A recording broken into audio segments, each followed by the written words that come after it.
మాది యాదాద్రి భువనగిరి జిల్లా మోత్కూరు మండలం దత్తవడ గ్రామం. మా యొక్క భూమి 34 గుంటలు ఉండాలి. 34 గుంటలు ఉండాలి. ఈరోజు మా భూమిని వేరే వాళ్ళు మా భూమి పక్కల వాళ్ళు దున్తుంటే మేము 100 కాల్ ఫోన్ చేసిన.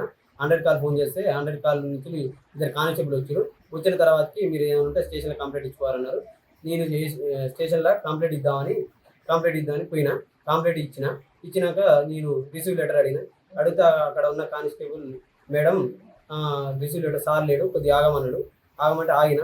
అంతనే ఎస్ఐ గారు వచ్చాడు.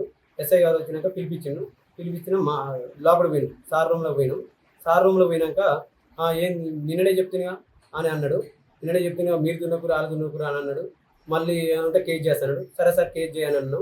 మా ల్యాండ్ వాళ్ళు దున్నేరని సంగతి సార్, మాకు 34 గుంటలు ఉండాలి, ఎందుకు ఉండదు అంటే నువ్వు ఎందుకు మాట్లాడుతున్నావురా, నిమ్మలంగా మాట్లాడు అంటే నిమ్మలంగా మాట్లాడుతుంది సార్, నాకు 34 గుంటలు ఉండాలి కదా అంటే నీకు 34 గుంటలు ఉండాలంటే నేను కూడా చేస్తానా అన్నాడు.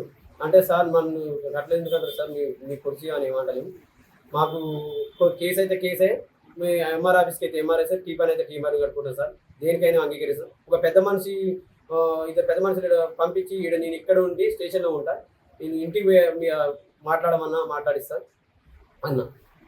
అన్నాక నేను ఎక్కువ మాట్లాడుతుందిరా, గట్టి మాట్లాడుతుందిరా అని బయటికి తీసుకొచ్చి కొట్టడం జరిగింది. స్టేషన్ తీసుకొచ్చిందా ఎట్లా అంటే ఇట్లా గుంజి మేము ఎక్కువ మాట్లాడుతున్నావు, గట్టిగా మాట్లాడుతున్నాడు.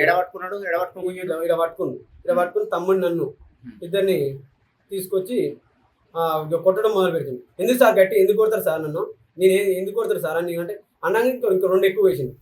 ఎక్కువ మాట్లాడుతుంది అని కొట్ట 2 ఎక్కువ కొట్టడం. తమ్ముడిని ఎందుకు కొట్టిండు? మా తమ్ముని గిట్ట ఇద్దరిని తీసుకొచ్చిన. మా తమ్ముడు మీరు ఎక్కువ మాట్లాడుతారేందిరా, మీరు ఓవరాక్షన్ చేస్తారేందిరా అనుకుంటా బయటికి తీసుకొచ్చి మన ఏఎస్ఐ గారు కూకునే ఆల్ కాడ కొట్టడం జరిగింది.